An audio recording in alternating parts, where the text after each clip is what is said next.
Warahmatullahi wabarakatuh. Perkenalkan, nama saya Taufik Kurnia SE, CPNS Kementerian Agraria dan Tata Ruang Badan Pertanahan Nasional Angkatan keempat Kelompok 1. Manajemen ASN. Manajemen ASN adalah pengelolaan ASN untuk menghasilkan pegawai ASN yang profesional, memiliki nilai dasar, etika profesi, bebas dari intervensi politik, bersih dari praktik korupsi, kolusi, dan nepotisme. Kedudukan ASN. ASN dibagi atas dua, yaitu PNS, merupakan warga negara Indonesia yang memenuhi syarat tertentu diangkat sebagai pegawai ASN secara tetap oleh pejabat pembina kepegawaian untuk menduduki jabatan pemerintahan dan memiliki nomor induk pegawai secara nasional. P3K adalah warga negara Indonesia yang memenuhi syarat tertentu yang diangkat berdasarkan perjanjian kerja untuk jangka waktu tertentu dalam rangka melaksanakan tugas pemerintahan sesuai dengan kebutuhan instansi pemerintah dan ketentuan perundang-undangan. Tugas ASN. 1. Melaksanakan kebijakan yang dibuat oleh pejabat pembina kepegawaian sesuai dengan ketentuan peraturan perundang-undangan. Kedua, memberikan pelayanan publik yang profesional dan berkualitas. Ketiga, mempererat persatuan dan kesatuan negara Kesatuan Republik Indonesia. Hak dan kewajiban ASN. Agar dapat melaksanakan tugas dan tanggung jawabnya dengan baik, dapat meningkatkan produktivitas, menjamin kesejahteraan ASN dan akuntabel, maka setiap ASN diberikan hak. Dalam Undang-Undang ASN, hak PNS dan P3K adalah sebagai berikut. PNS berhak memperoleh 1. Gaji, tunjangan, dan fasilitas. Kedua, cuti, jaminan pensiun dan jaminan hari tua. Keempat, perlindungan, dan kelima, pengembangan kompetensi. Cuti yang dapat diambil PNS yaitu cuti tahunan, cuti besar, cuti sakit, cuti melahirkan, cuti karena alasan penting, cuti bersama, dan cuti di luar tanggungan negara. Jaminan yang dapat diterima oleh PNS yang pertama adalah jaminan kesehatan, jaminan kecelakaan kerja, jaminan kematian dan bantuan hukum, serta jaminan pensiun dan jaminan hari tua. P3K berhak memperoleh 1. Gaji dan tunjangan, cuti, perlindungan, dan pengembangan kompetensi. Cuti yang dapat diambil P3K adalah cuti tahunan, cuti sakit, cuti melahirkan, hak perlindungan, jaminan hari tua, jaminan kesehatan, jaminan kecelakaan kerja, jaminan kematian, dan bantuan hukum. Kewajiban ASN. 1. Setia dan taat pada Pancasila, Undang-Undang Dasar Negara Republik Indonesia tahun 1945, Negara Kesatuan Republik Indonesia, dan pemerintahan yang sah. Kedua, menjaga kesatuan dan kesatuan bangsa. 3. Melaksanakan kebijakan yang dirumuskan pejabat pemerintah yang berwenang. Keempat, menaati ketentuan peraturan perundang-undangan. Kelima, melaksanakan tugas kedinasan dengan penuh pengabdian, kejujuran, kesadaran, dan tanggung jawab. Keenam, menunjukkan integritas dan keteladanan dalam sikap, perilaku, ucapan, dan tindakan kepada setiap orang, baik di dalam maupun di luar kedinasan. Menyimpan rahasia jabatan dan hanya dapat mengemukakan rahasia jabatan sesuai dengan ketentuan peraturan perundang-undangan. Dan terakhir, bersedia ditempatkan di seluruh wilayah negara Kesatuan Republik Indonesia. Pengadaan PNS dilakukan melalui tahapan sebagai berikut. Yang pertama, perencanaan, pengumuman lowongan, pelamaran, seleksi pengangkatan calon PNS, dan pengangkatan PNS. Pemberhentian PNS. PNS dapat diberhentikan dengan hormat karena berbagai alasan, antara lain 1. Atas permintaan sendiri. 2. Mencapai batas usia pensiun atau BUP, perampingan organisasi atau kebijakan pemerintah, tidak cakap jasmani atau rohani, dan meninggal dunia, tewas atau hilang. PNS diberhentikan tidak dengan hormat karena beberapa alasan, antara lain melakukan penyelewengan terhadap Pancasila dan Undang Dasar Negara Republik Indonesia tahun 1945. 2. Dihukum penjara atau kurungan berdasarkan putusan pengadilan yang telah memiliki kekuatan hukum tetap karena melakukan tindak pidana kejahatan jabatan atau tindak pidana kejahatan yang ada hubungannya dengan jabatan. Ketiga, menjadi anggota dan atau pengurus partai politik. Keempat, dipidana dengan pidana penjara berdasarkan putusan pengadilan yang telah memiliki kekuatan hukum tetap karena melakukan tindak pidana dengan hukuman pidana penjara paling singkat 2 tahun. Pelayanan publik.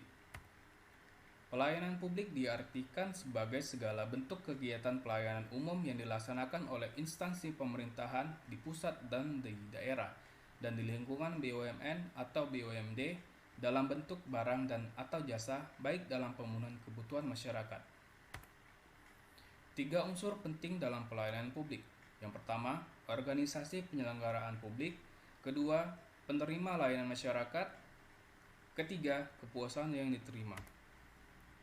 Prinsip pelayanan publik. Yang pertama, partisipatif.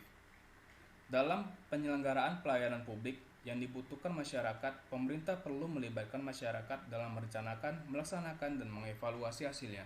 Kedua, transparan. Dalam penyelenggaraan pelayanan publik, pemerintah sebagai penyelenggara pelayanan publik harus menyediakan akses bagi warga negara untuk mengetahui segala hal yang terkait dengan pelayanan publik. Ketiga, responsif. Dalam penyelenggaraan pelayanan publik, pemerintah wajib mendengar dan memenuhi tuntutan kepada kebutuhan warga negaranya. Tidak diskriminatif. Pelayanan publik yang diselenggarakan oleh pemerintah tidak boleh dibedakan antara satu warga negara dengan warga negara yang lain atas dasar perbedaan identitas warga negara seperti status sosial, pandangan politik, etnisitas, agama, dan profesi. Kelima, mudah dan murah. Penyelenggaraan pelayanan publik di mana masyarakat harus memenuhi berbagai persyaratan dan membayar fee untuk memperoleh pelayanan publik harus diterapkan prinsip mudah. Artinya, berbagai persyaratan yang dibutuhkan tersebut masuk akal dan mudah untuk dipenuhi. Murah artinya adalah biaya yang dibutuhkan oleh masyarakat untuk mendapatkan layanan tersebut terjangkau oleh seluruh warga negara. Keenam, efektif dan efisien. Penyelenggaraan pelayanan publik harus mampu mewujudkan tujuan-tujuan yang hendak dicapainya untuk melaksanakan mandat konstitusi dan mencapai tujuan-tujuan strategis negara dalam jangka panjang. Ketujuh, aksesibel. Pelayanan publik yang diselenggarakan oleh pemerintah harus dapat dijangkau oleh warga negara yang membutuhkan dalam arti fisik, dekat, terjangkau dengan kendaraan publik, mudah dilihat, gampang ditemukan, dan lain-lain. Dan dapat dijangkau dalam arti non-fisik yang terkait dengan biaya dan pelayanan publik. Kedelapan, akuntabel. Penyelenggaraan pelayanan publik dilakukan dengan menggunakan fasilitas dan sumber daya manusia yang dibiayai oleh warga negara melalui pajak yang mereka bayar.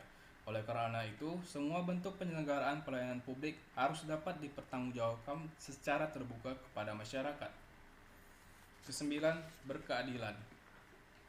Penyelenggaraan pelayanan publik yang dilakukan oleh pemerintah memiliki berbagai tujuan. Salah satu tujuan yang penting adalah melindungi warga negara dari praktik buruk yang dilakukan oleh warga negara yang lain. Oleh karena itu, penyelenggaraan pelayanan publik harus dapat dijadikan sebagai alat melindungi kelompok rentan dan pelayanan publik. Prinsip yang harus dimiliki oleh ASN untuk mencapai pelayanan publik yang berkualitas. 1. Nilai dasar. Kedua, kode etik dan kode perilaku. 3. Komitmen, integritas moral, dan tanggung jawab pada pelayanan publik. Keempat, kompetensi yang diperlukan sesuai dengan bidang tugas. Kelima, kualifikasi akademik. Keenam, jaminan perlindungan hukum dalam melaksanakan tugas. Dan profesionalitas jabatan. Persoalan yang terjadi di birokrasi Indonesia. Yang pertama adalah biaya yang mahal. Kedua, prosedurnya sulit dipenuhi dan harus melalui tahapan yang berbelit-belit. Ketiga, pemberi layanan tidak ramah. Keempat, diskriminatif.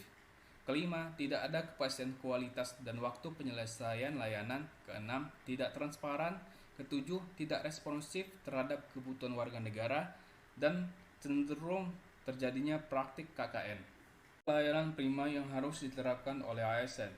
Yang pertama, responsif terhadap pelanggan, memahami pelanggan. Kedua, membangun visi dan misi pelayanan. Ketiga, menetapkan standar pelayanan dan ukuran kinerja pelayanan sebagai dasar pemberian pelayanan. Keempat, pemberian pelatihan dan pengembangan pegawai terkait bagaimana memberikan pelayanan baik serta pemahaman tugas dan fungsi organisasi. Kelima, memberikan apresiasi kepada pegawai yang telah melaksanakan tugas pelayanannya dengan baik. Prinsip pelayanan prima yang harus diterapkan oleh ASN. WOG, Whole of Government. Whole of Government adalah sebuah pendekatan penyelenggaraan pemerintahan yang menyatukan upaya-upaya kolaboratif pemerintahan dari keseluruhan sektor dalam ruang lingkup koordinasi yang lebih luas guna mencapai tujuan pembangunan kebijakan, manajemen program, dan pelayanan publik. Dalam pengertian USIP atau United States Institute of Peace, WOG ditekankan pada pengintegrasian upaya-upaya kementerian atau lembaga pemerintah dalam mencapai tujuan-tujuan bersama. WOG juga dipandang sebagai bentuk kerjasama antar seluruh aktor, pemerintah, dan sebaliknya. Praktek WOG dalam pelayanan publik. Yang pertama, pelayanan yang bersifat administratif.